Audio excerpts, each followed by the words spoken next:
வணக்கம் ரோலே. நான் இப்போ பசாவளானிலே தோலகட்டி என்ற இடத்த நான் நினைக்கிறேன் இராணுவத்தின் கட்டுப்பாட்டுக்குள்ளேருந்து விடுவிக்கப்பட்ட காணி பகுதிகள் இல்லை நான் நிற்கிறேன். இங்கே பாருங்கள், வீடுகள் எல்லாம் கிடக்கூடிய வீடுகள் எல்லாம் அந்த இடத்துக்கு நான் இன்றைக்கு வருது அந்த ஒட்டு எங்கள்கிட்ட சொந்தம் கூட எதுவும் பயந்து கொள்ளலாம்னு வந்தேன்னா உண்மையிலே பல காணிகள் எல்லாம் பத்தியாக இருக்குது. இன்னும் அவர்கள் திருத்தி முடியவில்லை. பல காணிகள் உறவுகளோ அல்லது சொந்தங்கள் இல்லாமல் இருக்கிறது பொருளுக்கு வெளிநாடுகளில் வாழ்கிறார்களோ தெரியவில்லை, இன்னும் வரவில்லை போல் தெரிகிறது. இஞ்சால பாருங்க, காணி இஞ்சால வீதி போட போகிறார்கள், வீதிக்கு கல் பறித்திருக்கிறார்கள், எல்லாம் அபிவிருத்தி நடந்து கொண்டிருக்கு.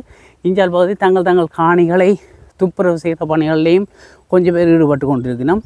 ஆனால் ஒரு இதில் அவர் வீடியோ எடுக்க வேண்டாம்னு சொல்லிட்டார் தானே. என்னென்னு சொன்னால் அவர் சொல்கிறார், தங்களுடைய காணிகளை காணவில்லையாம், கணக்கு கிணற்றை காணவில்லையாம், வீடு காணி உள்ள வீடு கிடந்ததாம், அந்த வீட்டையும் காணவில்லை, இடிந்த பாடுகளுடைய வீடுகள், ஒரு தற்காலிகமாக வந்து தங்கக்கூடிய ஒரு வீடுகள் எல்லாம் கிடக்கு. இதுக்குள்ளே இராணுவம் வச்சிருந்து அவர் விட்ட பகுதிகளில் அப்படியான வீடுகள் இருக்குத்தானே.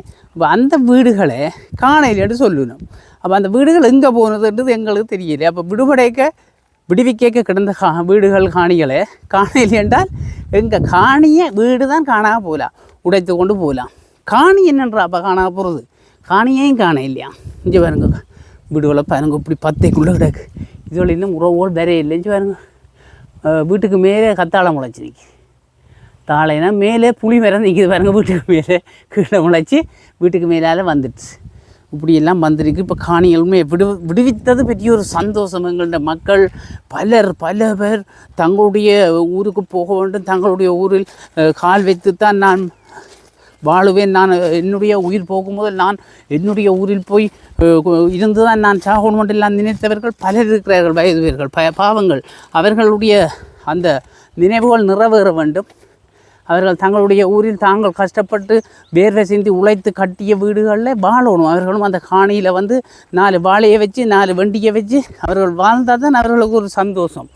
என்னோட சொன்னால் உண்மையிலே ஒரு தோட்டம் மண் பாருங்கள், எவ்வளோ செம்பாட்டு மண்ணாக இருக்குது பாருங்கள். ஒரு தோட்டம் நிறைந்த இந்தியாவில் வெங்காயங்கள் புகையில் எல்லாம் செழிப்பாக வந்து வருமானம் கொடுக்குற ஒரு பகுதி இந்த பகுதி. தோலகட்டி என்று சொன்னால் தக்காளி பழம் எல்லாத்துக்கும் ஒரு ஸ்பெஷல் என்று தான் சொல்லணும். அப்படி இந்த ஒரு இடங்கள் நான் நினைக்கிறதால 30 வருடங்களை தாண்டி விட்டது. இந்த பக்கம் இப்போ தான் இராணுவம் விடுதலை செய்திருக்குது. இந்த அரசாங்கத்தின் இதில் விடுதலை செய்திருக்குது, விடுவிப்பு நடந்திருக்கு. விடுவிப்பால் மக்கள் எல்லாம் வந்திருக்கிற. தயவு செய்து எங்களுடைய உறவுகளுக்கு நாங்கள் சொல்லிக்கொள்வது என்னென்னா, அடிபட்டு நியாயமாக செயல்படணும். அடிபட்டு பிரயோசனம் இல்லை. எங்கள்கிட்ட காணிகளை சரியாக எல்லை தெரிந்தவர்கள் வந்து உங்களோட காணிகளுக்கு எல்லைகளை குறித்து ஒரு சேவையாளரை கொண்டு வந்து அவர் மூலமாக காட்டி உங்களுடைய உறுதிகளை காட்டி அந்த சேவை பிளான் என்ற அந்த நில அளவை படங்கள் இருக்குத்தானே, அதோடெல்லாம் கொண்டு வந்து சரி செய்து உங்கள்கிட்ட உறவுகள் தானே பக்கத்தில் உங்கள்கிட்ட சொந்தக்காரன் மச்சான் மாமன் தான் இருப்பார்கள், கூப்பிட்டு கதைச்சி ஒரு நிலைக்கு வந்து இது இந்த காணி இது இந்த காணி என்று பிரித்து அதை அடைக்கணும். சும்மா நின்று அடிபட்டு இதுக்கெல்லாம் கஷ்டப்பட்டு அடிபட்டு ஏன் சும்மா வன்மங்களை வளர்த்து பிரிவினைவாதங்களை உருவாக்கி அதெல்லாம் கூடாது. ஏன்னு சொன்னால் நாங்கள் பட்டது போதும் எங்களுக்கு. நாங்கள் மண்ணுக்கு போராடி என்ன கிடைத்தோம்? ஒன்றுமில்லை. இப்போ நாங்கள் போராடியதால் ஒன்றும் கிடைக்கவில்லை. நாங்கள் இதுவரை கூட என்னத்தை தான் கண்டோம்? ஒன்றுமில்லை. அப்போ இனியும் நாங்கள் சண்டை பிடிப்பதால் நடப்பது என்ன? ஒன்றுமே இல்லை. தயவு செய்து மக்கள் புரிந்து கொள்ள வேண்டும். இந்த சண்டை பிடிப்பதால் வன்மங்களை கொண்டாடுவதால் ஒன்றும் நடைபெறுவதில்லை. நாங்கள் நிலையாமை உணர வேண்டும். நாங்கள் வாழ்வது கொஞ்ச காலம் சந்தோஷமாக வாழ வேண்டும். அதுக்காக ஒருவன் எங்களுடைய சொத்தை பிரித்தெடுத்துகொண்டு பார்த்துகொண்டு இருக்க முடியாது.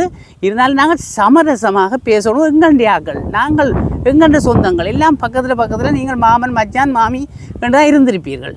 அப்போ நீங்கள் அதை புரிந்து கொண்டு நீங்களே வந்து உங்களுடைய எல்லைகளை பார்த்து பிரித்து அழகாக இருந்து சரியாக வேலிகளை போட்டு இருந்து வாழ பாருங்கள். அதுதான் நாங்கள் சொல்ல முடியும். ஆகையினால தயவு செய்து அடிபடாதீர்கள், பிரச்சனைப்படாதீர்கள். இங்கே பாருங்கள், எல்லோரும் வேலை செய்யணும். இப்போ தங்கள் வேலிகளை வந்து பத்தைகளை வந்து வெளியாக்கி கொண்டு இருக்கிறார்கள். எத்தனை பேர் வாடகை வீட்டிலிருந்து வாடகை கொடுத்து கஷ்டப்பட்டு உழைப்பதெல்லாம் வாடகைக்கு போயிடும். யாழ்ப்பாணத்தில் உங்களுக்கு தெரியும், இப்போ வாடகைகள் 2-3 லட்சம். சும்மா சாதாரணமாக எடுக்கிறேன்டா 2 லட்சம் வேணும், அட்வான்ஸ் கொடுக்கணும். வாடகை 20,000 வேணும். எங்கே போகிறது பாவங்கள்? ஆகையினால இப்போ அவர்கள் ஏதோ இதுக்குள்ளே வந்து ஒரு சின்ன வீடாவது போட்டு கொண்டு இருக்கலாம்ன்ற நோக்கில் வந்துக்கிறாங்க. பாருங்க, எல்லாம் சாமான்களை வச்சுட்டு சாப்பிட்டுட்டு அங்கே அதுக்குள்ளே வெளியாக்கி கொண்டு நிற்கணும்.